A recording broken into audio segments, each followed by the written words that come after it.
Let's talk about the guy who was a controversial signing when it happened, but he is totally showing he is worth every penny this postseason run. Haason Reddick has been fantastic. Amazing to think that the Cardinals tried to make him an off-ball linebacker, because this guy is being a massive contributor in the pass rush game. Let's talk about what he's done this postseason in the two games, both against the Niners and against the Giants. He has had key impacts, and I expect him to have an impact against Kansas City as well. Hopefully, if you're a Kansas City fan, they're not going to put tight ends against him, because we saw how poorly that worked for San Francisco. This is going to be a tight end, so it's a matchup you expect him to win. It's a favorable matchup, and so some people might just write it off and say, okay, well, winning against tight ends, who cares? Well, it still matters. It's still a part of the game. They will sometimes put tight ends on edge rushers, and if you can make sure that teams just don't do this on you, well, that does give you a benefit. Right when this play begins, you see how Reddick, right here at this point, what he's going to try and do here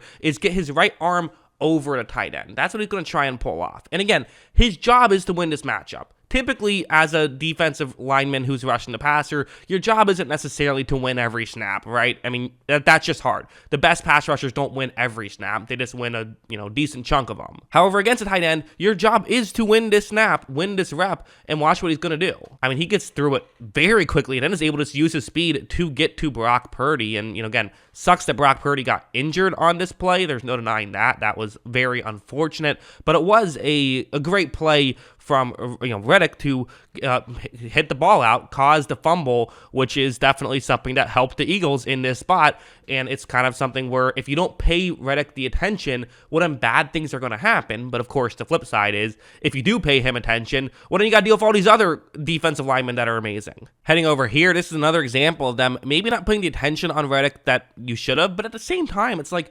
the Niners do this to everybody. The Niners do this to every team. Usually it doesn't have the kind of impact that it had negatively for them that it did in this one, where part of it is just the skill set of Reddick, where it's going to be you have two tight ends essentially blocking him on this play. That's what's happening, as you have, actually a tight end and a wide receiver blocking him, where first you're going to have a wide receiver just kind of try and slow him down enough that when the tight end gets over there, he can now block him. So again, yes, it's not an offensive lineman blocking him. Maybe just have an offensive lineman block him. I get it. But you're trying to sell to play action. So to help sell to play action, these kind of things can, get guys out of position. If you just block, you just have everyone in pass protection the whole time, play action doesn't work as well. So there's pros and cons to it, but this is one of the cons. Watch that first step and watch how he just gets by really both San Francisco players who are trying to block him. So the issue is that he read this play so well, and when you don't get blocked at the line,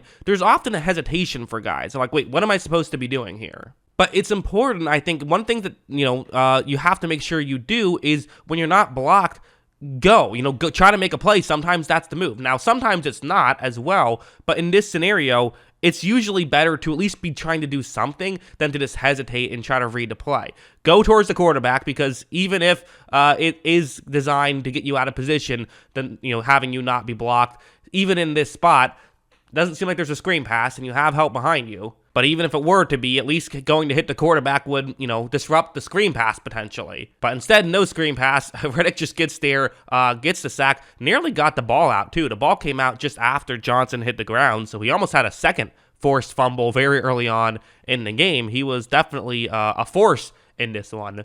And even something like this, where this isn't the most highlight reel level play or anything. I'm not saying this is like I'm not using this as this is the reason why he's dominant, but it's still a nice play, I think, where you see where he is on the field.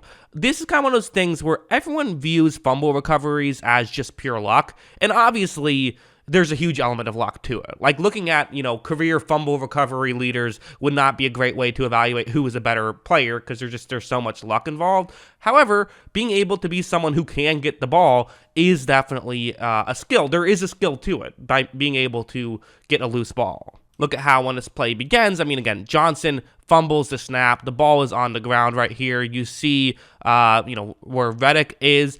I think a lot of guys might not notice this right away. So being able to notice it and being able to get on the ball is, again, very important because Johnson is right near the ball. However, you see the ball kind of knocked off a foot, but Reddick was the one who ended up being able to come up with it. He recovered that fumble in that pile. So again, having the awareness to do it and find a way to make the play, hey, it's a little thing, but it does matter. Kind of one of those, I don't know how much we look at it and say, oh, wow, what a great play by him, but it still had a key impact. I mean, recovering a loose ball is still very important.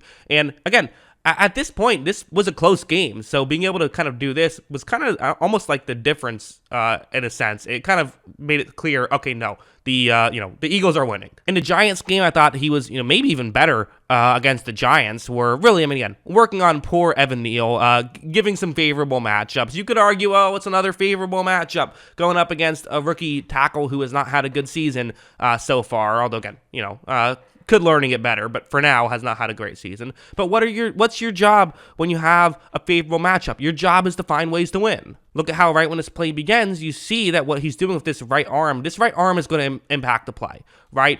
If Evan Neal can still get his own right arm to be sort of on Haason Reddick's left side of his body, then he should be okay to make this block. But you have to worry about that right arm. Reddick knocks Neal's right arm out of the play, and because of that, he's able to generate some pressure that got Jones to go down. Now, he didn't actually, touch Daniel Jones, but he still made that play because Jones saw Reddick. He knew he had to step up in the pocket, and because of that, he ended up tripping over Andrew Thomas's foot, his own offensive lineman's foot. So he made that play. He definitely won that rep, even if, Neal did a decent job at being able to push Jones behind, push Reddick behind Jones. Also, Jones did a good job of stepping up in the pocket, but it was all for naught. And also stuff like this, where they'll use him in creative ways. I always kind of say this about the Eagles. They don't just say, okay, we have so many good pass rushers, we're going to put 4 on the line and go to town. They will, be fancy, and this is what they're going to do with Reddick here, is they have 2 defensive linemen. I think I've showed this play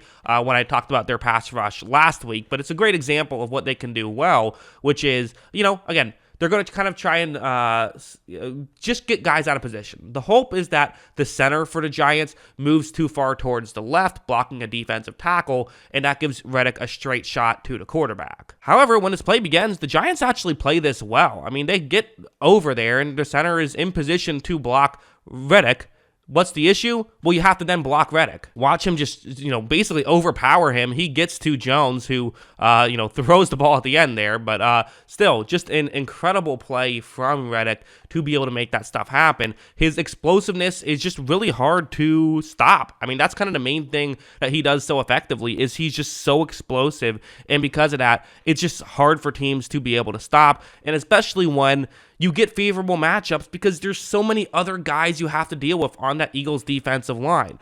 A lot of times you're going up there, you're saying, okay, we have to deal with this other stuff. But then when you have to deal with the other stuff, then that leaves, the door open for Reddick. But if you double team him, well, then, Brandon Graham's going to come to town and get 7 sacks. So, what do you do? It's just very difficult. So, yeah, that's what I think. What do you guys think? Let me know in the comments below. What are your thoughts on Haason Reddick?